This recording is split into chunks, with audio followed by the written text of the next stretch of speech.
Денес дојдовме во нашата акција за посета на општините за откривање на проблемите, отклонување на проблемите и пречките во функционирањето на општините. Ја избравме денес општина Карпош како успешна општина и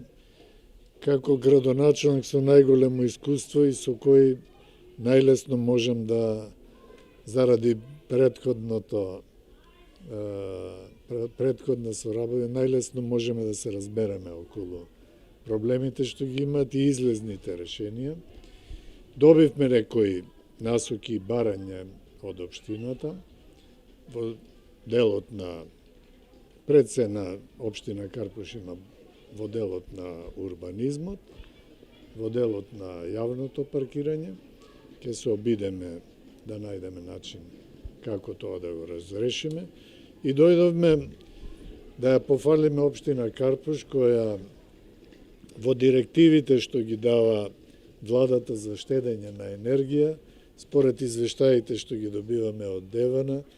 за штедата во енергија во општина Карпош во овој период е речиси 50%, што е еден успешен прилог во напорите на владата да обезбеди енергија, во напорите за штедење, бидејќи енергијата скапо ја плаќаме, и во напорите да обезбедиме пристоен и нормален живот на граѓаните. Мене ми е многу драго што денеска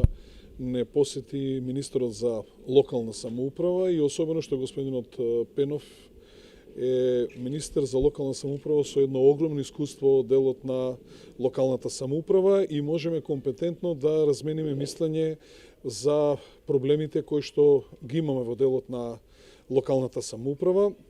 Разговаравме нормално за енергетската криза и можностите евентуално за поддршка од страна на владата за проекти кои што ги имаме во насока за заштеда на енергија на уличното осветлување во градинките и во училиштата. Натаму разговаравме за проблемите со кои што се соочуваме при обидите за инвестирање, како на домашни, така на странски инвеститори во земјава и проблемите во делот на урбанизмот.